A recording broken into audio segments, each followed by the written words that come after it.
Hello, and welcome to the Divorced Dadvocate, divorce support for dads, where we help dads create a healthy and less traumatic divorce. My name is Jude Sandoval, and I'm your host. I created this podcast and the Divorced Advocate community as a result of my own high conflict divorce, and because you as a dad deserve all the resources necessary to thrive through this challenging time. I encourage you to check out our website at thedivorcedadvocate.com, where there are resources that correspond to this episode, as well as free access to our membership community, where you will find live meetings, free workshops and courses, private discussion groups, and more. And now, on to this week's episode. Hello, and welcome to the show. I sincerely appreciate you listening in today, and we are going to be talking about creating new holiday traditions as a divorced dad. But before we jump into that, let's welcome our new members, Alexander, Randy, Sean, and Trevor, to the Divorced Advocate community.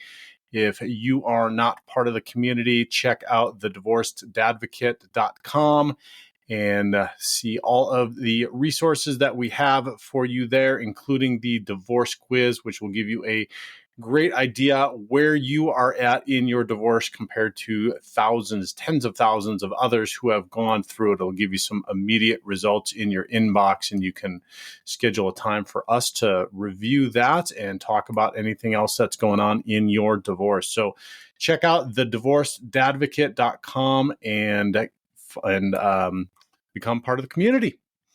All right, creating new holiday traditions as a divorced dad, building memories with your kids. Obviously, divorce reshapes many aspects of our lives. And for dads, one of the most emotionally challenged and charged changes often include navigating the holiday season. It can be tough adjusting to a new reality, especially when you're used to spending holidays in a certain day with your kids. But as you hear me say often, I want to emphasize that this can be an opportunity, a chance to create new traditions that are meaningful, memorable, and uniquely yours. So today we're going to talk about some practical tips and ideas to help you start fresh this holiday season. And the first one is to keep the focus on connection. The most important part of any holiday tradition is the connection you create with your kiddos. Focus less on what's been lost and more on how you can make the time you do have very special. So this is gonna require you to get in a mental mindset yourself in order to be able to do this and be positive about this with your kids. An example is an example of a tradition could be doing a holiday movie marathon night. Dedicate an evening to watching holiday movies together, and let your kids pick the favorite ones or introduce them to maybe some of the classics that you liked as a kid. You can make it fun with doing popcorn and blankets, hot chocolate, and you can make it a holiday tradition or an annual tradition that they'll associate with your time together. You can do that over a period of nights or over a period of weeks during your parenting time with the kiddos. That's what we do. Some do a movie marathon, like I said, but we in our house watch several movies over the entire holiday season. So whatever works for you, but that's one idea for keeping the focus on connection with your kiddos. The second one is start a new activity-based tradition.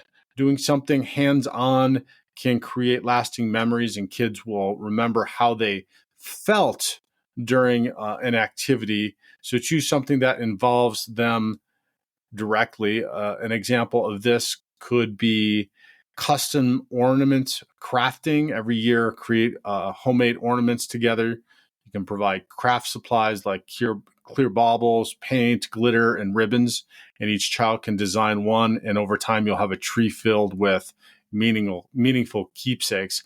Our tree is full of all of the different ornaments that my daughters made over their entire lifetime. And it's absolutely, for me, it's just absolutely amazing and awesome to put up the tree. It's one of my favorite things to do every single holiday right after Thanksgiving, because we pull out those ornaments and talk about what this ornament was and that time and what happened. And there seems to be just all kinds of different stories in and around each of the ornaments. So I think that is a really fantastic one, which is create custom ornaments by crafting with them around that. Number 3 is explore the great outdoors. Holiday time isn't confined to the indoors. Getting outside is a great way to bond and blow off steam. We love to do this as well. An example of a tradition could be to have an annual winter adventure. Plan a fun outdoor outing that's easy to repeat every year. It could be something as simple as just ice skating, sledding, or a hike through a snowy trail if you're in a snowy area. Even if the weather isn't cooperative, you can adapt with indoor alternatives like visiting a trampoline park or bowling alley. For my daughters and I, we go ice skating every year at least once. And then another one is that we'll go up into the mountains to the YMCA facility, and they have all kinds of activities there, like sledding and snowshoeing and cross-country skiing and all kinds of other stuff. So it's just an absolute fun adventure that we do every single year, and we look forward to it.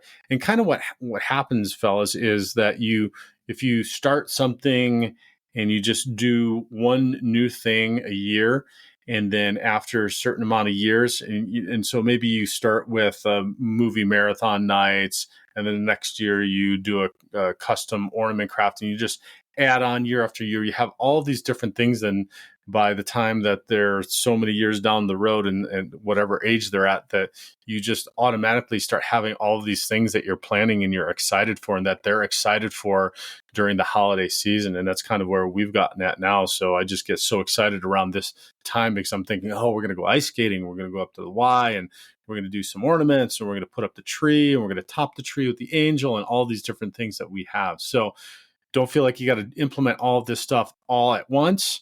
You can do it slowly and over time, but just try to find one thing. And again, focus on the traditions and what you're building into the future, and less about what is changing and different and what's been in the past. Okay, number 4, cook or bake together. I'm Italian, so this is a big one for us. Food brings people together, and cooking or baking with your kids is an activity engages all their senses. I'm not so much of a great baker, but my daughters like to make cookies and do stuff like that. We bake cookies on Christmas Eve for Santa and leave them out for him through the night. And you can do all kinds of different things. Decorating gingerbread house is one that we started to do just 3 or 4 years ago. So we do a gingerbread house that we decorate every year. So, you could do a holiday. An example would be doing a holiday baking bonanza. You could choose a day to bake cookies, pies, or holiday treats as a family. And you can create a special dad's holiday cooking recipe and have fun decorating them together. We could wrap up the extras in some festive packaging to give to neighbors or friends, teaching your kids the joy of sharing. So that's just one example, some holiday baking. I don't do the baking because I'm not very good at it. I'd rather cook a meal or something like that. But try it out. Number 5, make giving back a tradition. Helping others during the holidays can instill values of gratitude and compassion in your children. This is absolutely positively huge and something that I firmly believe in and have implemented with my daughters. It's probably one of the most meaningful things you can do, especially, and this might sound counterintuitive and difficult, but especially when you're going through a difficult and challenging time. Giving back to others and helping others, there's something about it that changes your mindset and shifts everything in your life. So I would say if you're struggling during this time and it's it's difficult and challenging, try finding a way to give back, volunteer, or doing something else. An example of a tradition for this is a giving tree or a charity day. You can spend a day shopping for gifts to donate to a local toy drive or volunteering at a community event. Let your kids choose what to give or help them understand the impact of their actions by discussing who they're helping and why it matters. We do the giving tree from church every year. Another one that we started to do was on Christmas, making little holiday, or not holiday, but gift, or not really even gift packs, but just packs of supplies for homeless individuals that we put together. And then we make some breakfast burritos, and we make hot chocolate. And then we go out at some point during the day on Christmas, and we hand out those packets as well as the food to some homeless folks that we run into. So it's a new tradition for us, a couple of years old, but I can tell you it's been absolutely amazing to do that. And it helps us to keep the perspective on what Christmas is really about, rather than just focusing on really the commercialism of Christmas. So make giving back a tradition. Your kids will absolutely love it. Number 6, create a you and me tradition. Establish something that's uniquely between you and your kids, no matter how small. Now, this one is interesting, and I put this one in here because I started this one years and years ago. You can make not this particular one. This example of a tradition is making a holiday wish jar. Each year, sit down with your kids and write down your holiday wishes, things you hope to do together, kind acts you want to perform, or goals for the new year, and then review the jar at the end of the season to see what you accomplished. Now, what we do is we actually spend a weekend together, and we go away, and then we talk about our year previously and what was good, what was bad about it, and then we talk about what we want to plan for the next year, and then we write out all of our intentions for our next year individually and as a family, and then we write it, and then we type it out, and then we hang it up so that we can be looking at it on a regular basis to see what it is that we want to be, what our intentions are individually and as a family together for that year. So that's just a really great one. Again, it just helps you, like I said, not focus on the past, but think about and plan for and have intentions for the future, which is the year ahead. So try that one, whether it's a holiday wish jar or the sitting down and writing out what your intentions for the year are. Number 7, celebrate in small but special ways. Even if your time is limited, it's the thought and effort that counts. An example of this is a mini gift hunt. Hide small presents around the house and create a treasure map, or give clues for your kids to find them. This adds an element of fun and surprise to your holiday celebrations. So, point of this one being is that it doesn't have to be a grand vacation or a grand gesture, and it doesn't have to be expensive. It can be something that is very easy and very simple. This mini gift hunt is a great idea because you can find just little silly stuff at the dollar store and then either wrap them or just place them around the house, and then make the treasure map or the clue map, or however you want to do it. And it's just fun and silly, and something kind of like a spin on an Easter egg hunt during Easter. So it doesn't have to be grandiose. It can be simple. It can be easy. It can be inexpensive. It's just something that is fun and interesting for you to do with the kiddos. And it's really something that's special. I'll tell you, and I'm sure you've heard me say it before if you've listened to more than one episode, the stuff that they remember and that they cherish as they get older is the stuff that is you would never have ever thought would be something that would be fun and interesting.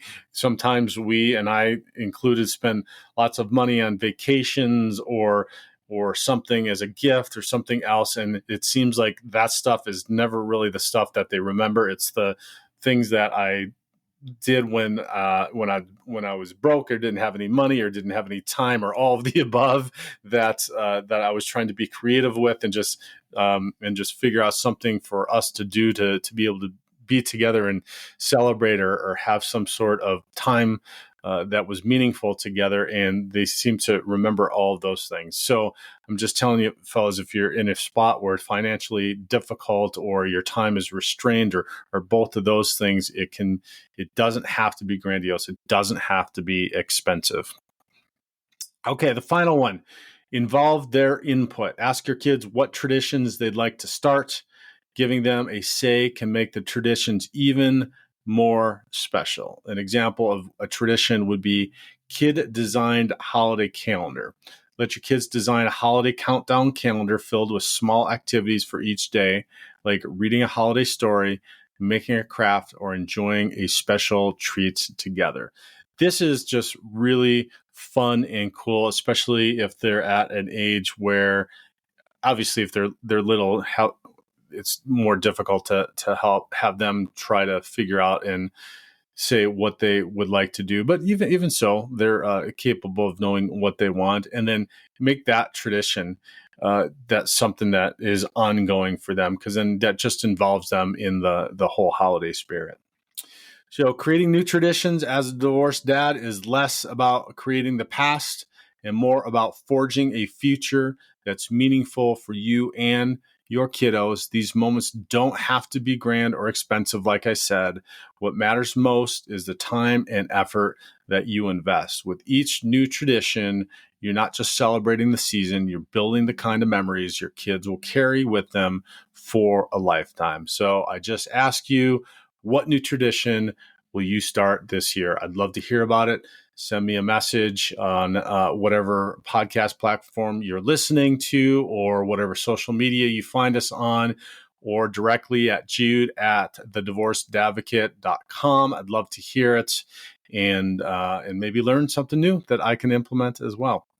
Thank you so much for listening. Please share this far and wide. If you found some value, leave us a star rating, or even better, a comment that will help other divorced or divorcing dads find our podcast and get the help that they deserve and need. Thank you so much. Have a great week, and God bless. To hear the rest of this episode and access the corresponding resources, visit thedivorcedadvocate.com and become a member of our community. It's free to join and will provide you with the resources you deserve as a divorced or divorcing dad. Thank you for listening. God bless, and I'll talk with you next week.